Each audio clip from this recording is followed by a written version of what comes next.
Good morning, everyone. I hope you all are fine and definitely enjoyed your holidays after the exams, and soon you will get your result also, and definitely you will get good marks in your exams. So, today we will start our next chapter. The next chapter is chapter number 8, body movements. तो जो next chapter है हमारा जो हमें discuss करना है वो है आपका body movements. So here are the different topics that we are going to discuss in this chapter. And what is the first one? Movement in different kind of animals. जो first topic हम पढ़ेंगे वो है आपका movement in different kind of animals. So in the few introductory paragraph we will discuss about what kind of movement is there in different kind of animals. That we will discuss later. After that the next topic is human body and its movement. जो human body है उसमें किस तरह की movement आपको देखने को मिलती है उनके बारे में हम डिस्कस करेंगे. और उसमें क्या क्या हमें डिस्कस करना है. There are different kind of joints which makes the different part of human body movable.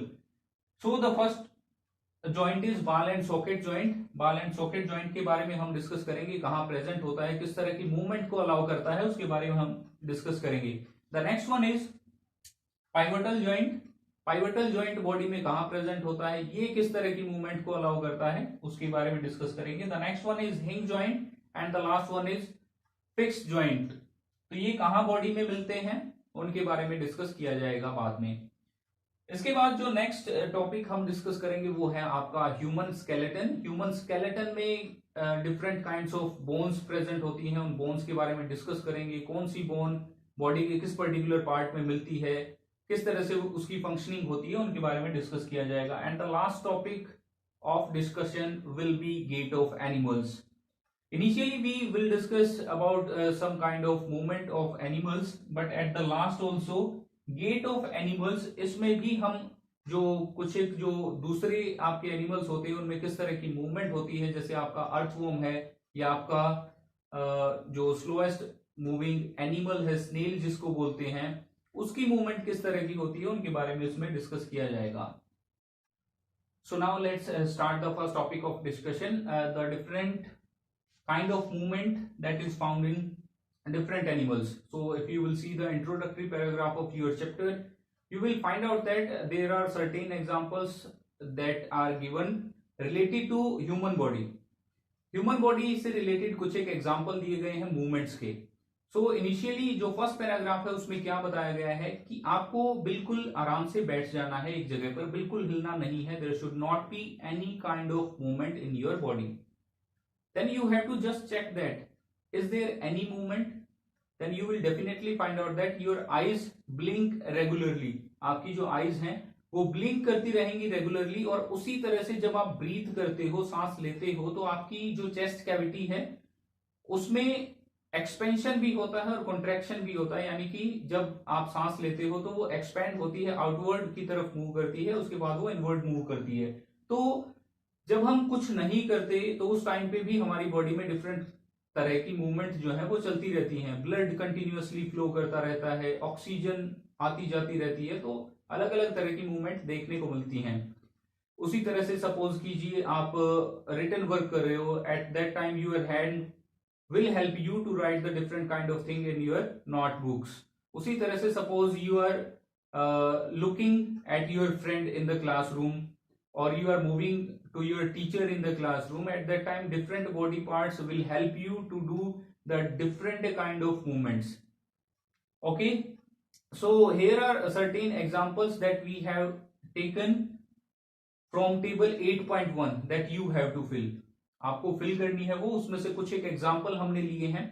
तो इसमें जो फर्स्ट एग्जाम्पल हमने लिया है ह्यूमन बींग्स का लिया है. ह्यूमन बींग्स वॉक कर सकते हैं, they can move from one place to another with the help of their legs. तो उनको हेल्प कौन करता है, उनकी बॉडी की जो लेग्स होती हैं वो उनको हेल्प करती है एक जगह से दूसरी जगह तक मूव करने में. सेकंड एग्जांपल हमने लिया था स्नेक का. स्नेक क्या करता है, स्लाइडर करता है, उसकी जो पूरी बॉडी है वो उसको हेल्प करती है एक जगह से दूसरी जगह तक मूव करने में. नेक्स्ट जो एग्जांपल है वो हमने लिया है बर्ड का. बर्ड फ्लाई कर सकते हैं, they can also move with the help of their wings. And the last example that we have chosen is fishes. जो लास्ट एग्जाम्पल हमने लिया है वो फिश का लिया है. फिशेस स्विम कर सकती हैं इजीली वाटर के अंदर, और क्यों कर सकती हैं? क्योंकि उनकी जो बॉडी शेप होती है वो स्ट्रीमलाइंड होती है, और उसी स्ट्रीमलाइंड बॉडी शेप की वजह से they can swim easily in the water. So there are different kind of body parts that will help different animals to move from one place to another. तो यहाँ पर बेसिकली एक question arise होता है जो बूझों ने पूछा भी है कि हमारी बॉडी के अंदर, या फिर हम डिफरेंट एनिमल्स की अगर बात करें तो उनकी बॉडी में अलग अलग तरह की मूवमेंट आपको देखने को मिलती है. They can move from one place to another. But क्या जो आपके ट्रीज होते हैं, जो प्लांट्स होते हैं, क्या उसमें भी आपको मूवमेंट देखने को मिलती है? Yes, there are also different kind of movements. जैसे सपोज कीजिए जब भी आपकी माइंड ब्लो करती है, एयर एक जगह से दूसरी जगह पर मूव करती है, इन that case you will see the movement in trees. आप ट्रीज को हिलते हुए देखोगे, उनमें जो मूवमेंट होती है वो आपको आसानी से दिख जाती है.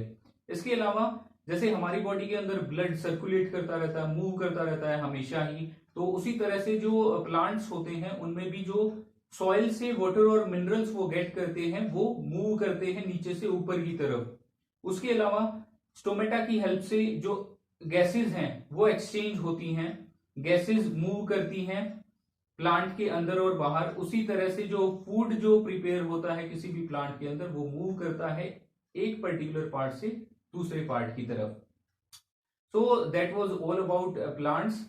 Next we have to discuss about human body and its movement. Human body के बारे में हम डिस्कस करेंगे, किस तरह की मूवमेंट उसमें देखने को मिलती है. तो सबसे पहले हमें क्या करना होगा, हमें different types of physical activities करनी होंगी जिसकी हेल्प से हम ये फाइंड आउट कर सकें कि हमारी बॉडी के कौन से पार्ट मूवेबल हैं. जैसे सपोज कीजिए एक सिंपल सा एग्जांपल लेते हैं.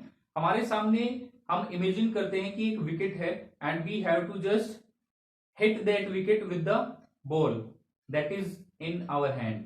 हम ये इमेजिन करेंगे, हम हमारे सामने एक विकेट रखी हुई है और हमें उस विकेट को हिट करना है, हमारे हाथ में एक बॉल है उसकी हेल्प से. In that case what we will do, we will hit the wicket with the help of the ball, and the movement that is found in our hand that will be responsible for the hitting.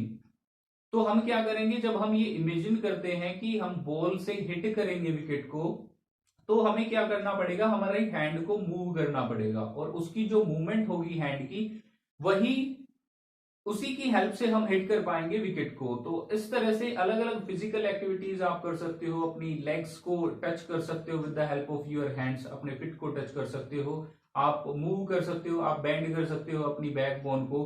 तो इस तरह से जो अलग अलग activities है उनके through आपको अलग अलग तरह की मूवमेंट देखने को मिलेगी. इसके बाद जो नेक्स्ट टॉपिक आता है, नेक्स्ट चीज आती है जो हमें डिस्कस करनी है, that is activity first. Activity first क्या है? एक्टिविटी फर्स्ट एक बहुत ही सिंपल एक्टिविटी है. इसमें हम क्या करेंगे, हमारी जो एल्बो है उसकी मूवमेंट को चेक करेंगे. Initially we are able to move it easily, हम इजीली इसको मूव कर पाते हैं. इसके बाद हमें करना क्या है, हमें एक स्केल लेना है, उस स्केल को यहां पर रखना है, इस तरह से यहां लगा देना है और उसको टाई अप कर देना है. You can see this particular picture in figure number 8.1. Figure 8.1 को जब आप देखोगे तो क्लियरली आपको ये पता चल जाएगा कि किस तरह से आपको स्केल को फिक्स करना है.